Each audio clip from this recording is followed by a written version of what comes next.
Argentine কিংবদন্তি ম্যারাডোনার 7 চিকিৎসকের বিচার শুরু হয়েছে। চিকিৎসায় অবহেলার অভিযোগ রয়েছে তাদের বিরুদ্ধে।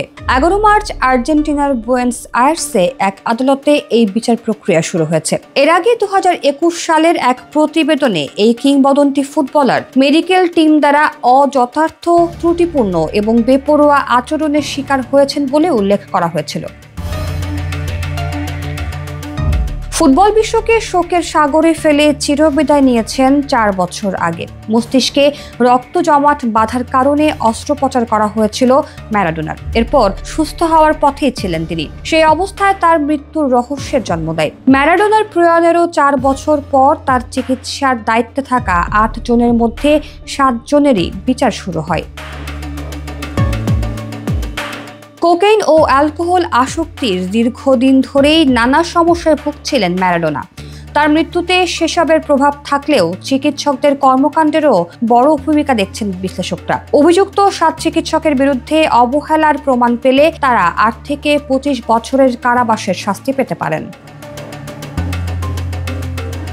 চিকিৎসকদের বিরুদ্ধে বিচারের এই শুনানি আগামী জুলাই পর্যন্ত চলবে বলে জানা গেছে। ল্যাটিন ও ইউরোপীয় সংবাদ মাধ্যমগুলো জানিয়েছে, বুয়েনস আয়ার্সের সান ইসিদ্রো শহরে দীর্ঘ বিলম্বিত বিচারে ম্যারাডোনার পরিবারের সদস্য এবং বছরের পর বছর তার চিকিৎসা করা ডাক্তার সহ 100 জনেরও বেশি সাক্ষীর সাক্ষ্য দেওয়ার কথা রয়েছে।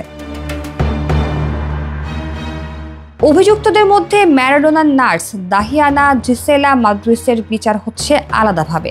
গত বছর অক্টোবরে তাকে প্রাথমিক শুনানির মুখোমুখি করা হয়, যা নিয়ে এখনো রায় আসেনি। যদিও অভিযুক্ত প্রত্যেকেই ম্যারাডোনার মৃত্যুতে নিজেদের দায় থাকার কথা অস্বীকার করে আসছেন। ম্যারাডোনার মৃত্যুতে চিকিৎসকের জড়িত থাকার কথা শুরু থেকে বলা হচ্ছিল। 2022 সালে মামলা দায়েরের পর প্রসিকিউটর ও বিচারকরা তাদের বিরুদ্ধে বিচার শুরুর আবেদন করেছিলেন। তারও 2 বছর পর সেই শুনানি শুরু হলো। এর আগে 2020 সালের 25 নভেম্বর 60 বছর বয়সী ম্যারাডোনাকে বিছানায় মৃত অবস্থায় পাওয়া যায়। মৃত্যুর আগে তিনি মস্তিষ্কের অস্ত্রোপচারের পর বাড়িতেই বিশ্রাম নিচ্ছিলেন। তার মৃত্যুর ঘটনায় ব্যাপক আলোড়ন তৈরি হয় বিশ্বজুড়ে। এরপর তার চিকিৎসক সহ 8 জনের বিরুদ্ধে হত্যাকাণ্ডের অভিযোগ ওঠে।